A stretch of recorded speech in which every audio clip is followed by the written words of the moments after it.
যে প্রেমের চাদর জুড়ে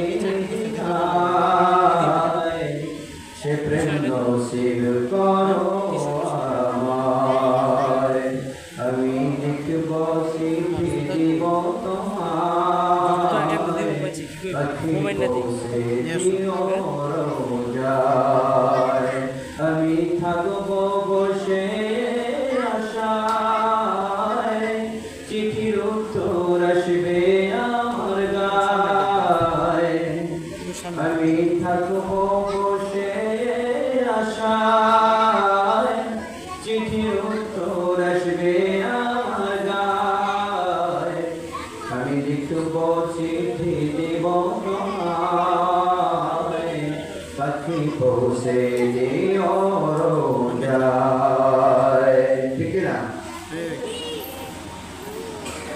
ইসলামী উম্মাহ মাদ্রাসা হাফেজ ছাত্রদের পাঠ্য প্রদান উপলক্ষে পঞ্চম বার্ষিকী ওয়াজুল মাহফিলের সম্মানিত সভাপতি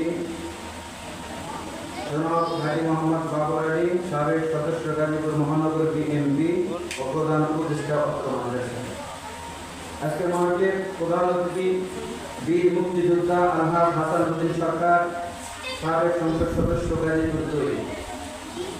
আজকে মাহফিলের প্রধান আকর্ষণ, প্রধান বক্তা, প্রধান মেহমান মুফতি আরিফ বিন হাবিব শাইখুল হাদিস, জামিয়া শরীফিয়া আশরাফিয়া মাদ্রাসা, লালবাগ, ঢাকা। হযরত বয়ান পেশ করুন বাদশাহ।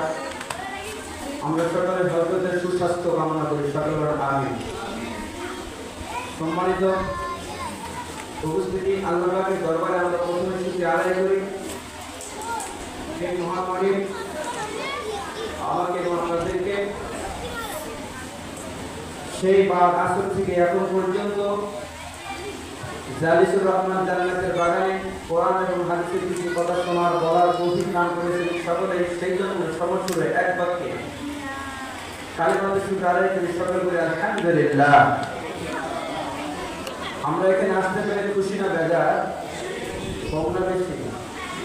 আপনাদের আওয়াজ শুনে মনে হচ্ছে আপনারা খুশি কম হয়েছে। বলেন কম না বেশি? সকলে আমরা আল্লাহর শুকরিয়া আদায় করি, সকলে আলহামদুলিল্লাহ। আমরা যা পারি না পারি কে? বলেন দেখি। আমরা যা বুঝি না বোঝে কে? আমরা যা শুনি না শোনেন কে? বলেন আল্লাহ। এই আল্লাহ আমাদের জন্য আসমান জমিন সবকিছু তৈরি করেছেন কাদের জন্য? বলেন দেখি। আমাদের জন্য।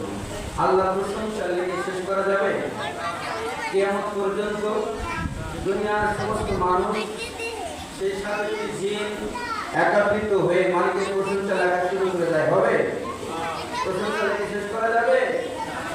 আল্লাহ তাআলা কোরআনে কারীমের মধ্যে বলেন, কুল লাউ কানা al-bahru midatan li-kalimati rabbi lanafida al-bahru qabla an tanfada kalimatu rabbi ولو جئنا بمثله مددا। আল্লাহু আকবার। আসমান এবং জমিনের নিচে যত গাছ খোরাক রয়েছে, যত নদী-নালা, সাগর রয়েছে, সমস্ত সাগরের পানিগুলোকে যদি কালি বানানো হয় আর সমস্ত গাছগুলোকে যদি কলম বানানো হয়, সেই গাছ নামের কলমগুলো এক সময় শেষ হয়ে যাবে আর সাগর নামের পানিগুলো শেষ হয়ে যাবে, তবু আমার মালিকের প্রশংসা লেখে শেষ করা যাবে না। যাবে? সাগরের জলকে কালি করে, গাছের পাতাকে খাতা করে, তোমার প্রশংসা লেখা শেষ হবে না, যদিও লেখি প্রভু জীবন ভরে। ঠিক না? সাগরের জলগুলো শেষ হয়ে যাবে, গাছের পাতা নামের খাতাগুলো শেষ হয়ে যাবে, তবু আমার মালিকের এক কোনা প্রশংসা লেখে শেষ করা যাবে না। যাবে নাকি?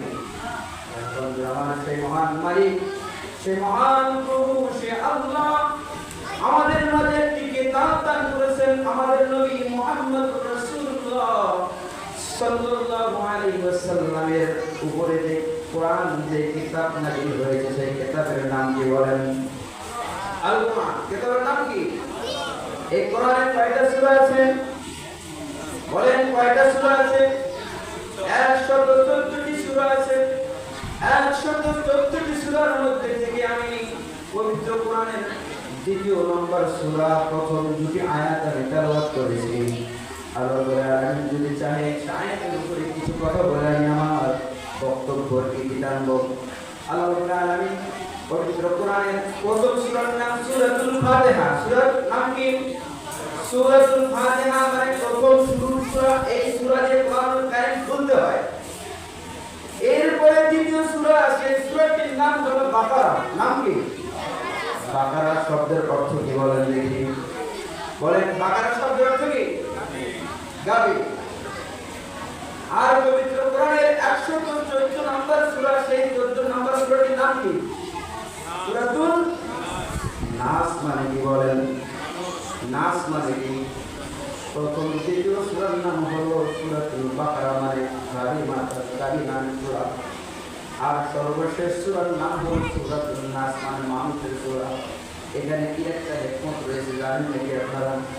সময় হলে বলতাম কি একটা হিকমত এখানে আছে, কিন্তু আমি সময়ের অভাবে সেই হিকমতটা বলতে পারতেছি না। সেই জন্য আপনাদের কাছ থেকে আমি কথাটা একটু জানলাম। বন্ধুরা আমার, এখানে বড় একটা হিকমত রয়েছে। গরু দিয়ে দ্বিতীয় নম্বর সূরা শেষ করলেন, শুরু করলেন। মানুষ দিয়ে সর্বশেষ সূরা শেষ করলেন। এর দ্বারা বোঝা যায় এই কোরআনকে বাদ দিয়ে, এই কোরআন বিধি রেখে যদি আপনি যতই এলেম অর্জন করেন না কেন, যতই জ্ঞান অর্জন করেন না কেন, এই কোরআনের জ্ঞান যদি আপনার ভিতরে না থাকে, আপনি সারা জীবন গরুই থেকে যাবেন, কোনোদিন মানুষ হতে পারবেন না। ঠিক কিনা বলেন? কারণ গরুকে আল্লাহ কেমনে মানুষ করেছেন? এই 30 পারা আল্লাহ রাব্বুল আলামিন বয়ান করে করে শোনাইছেন। এই দিকে চললে জাহান্নামে যেতে হবে, এই দিকে চললে জান্নাতে যেতে হবে। এই পথে চললে তোমাদের লাভ হবে, এই পথে চললে তোমাদের ক্ষতি হবে। আল্লাহ বিভিন্ন আয়াতে বিভিন্ন সূরায় আল্লাহ রাব্বুল আলামিন এই কোরআন দিয়ে এই মানুষদেরকে বয়ান করে করে এক সময় এই অমানুষগুলোকে আল্লাহ রাব্বুল আলামিন মানুষে পরিণত করেছে।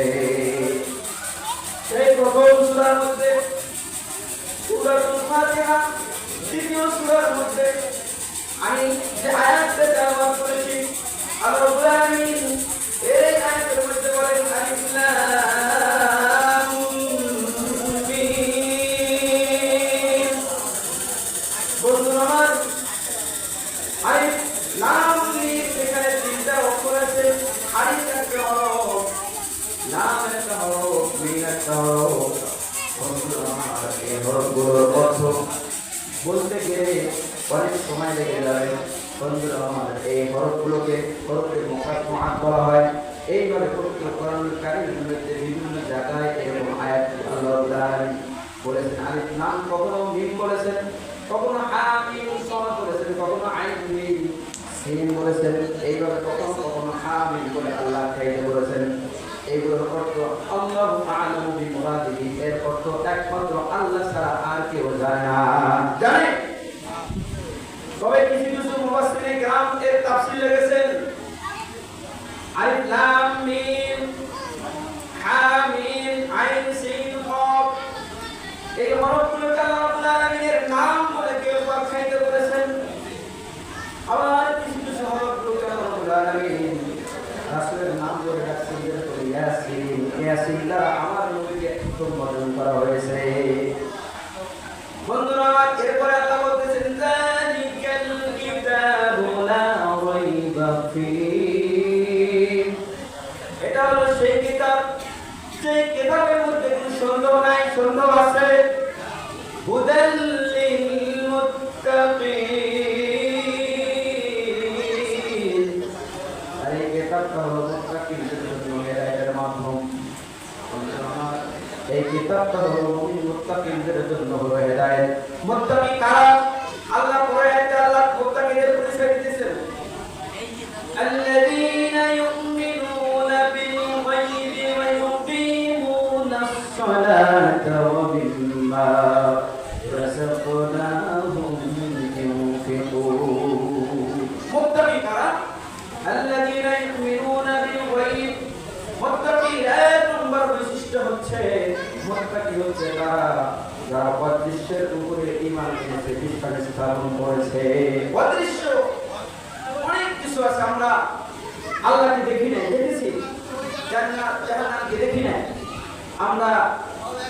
আমরা দুজক জাহান্নাম এরপরে কবরে আযাব ফেরেশতাকে আমরা কেউ দেখি নাই এগুলোর উপর বিশ্বাস স্থাপন করার নাম হচ্ছে কি ঈমান আর মুত্তাকি প্রথম বৈশিষ্ট্য হচ্ছে মুত্তাকি আল্লাহ রাব্বুল আলামিন মুত্তাকির ব্যাপারে অন্য আয়াতে আল্লাহ বলেন ইন্নালিল মুত্তাকিনা মাফাজা নিশ্চয়ই যারা মুত্তাকি তাদের জন্য রয়েছে মহা সাফল্য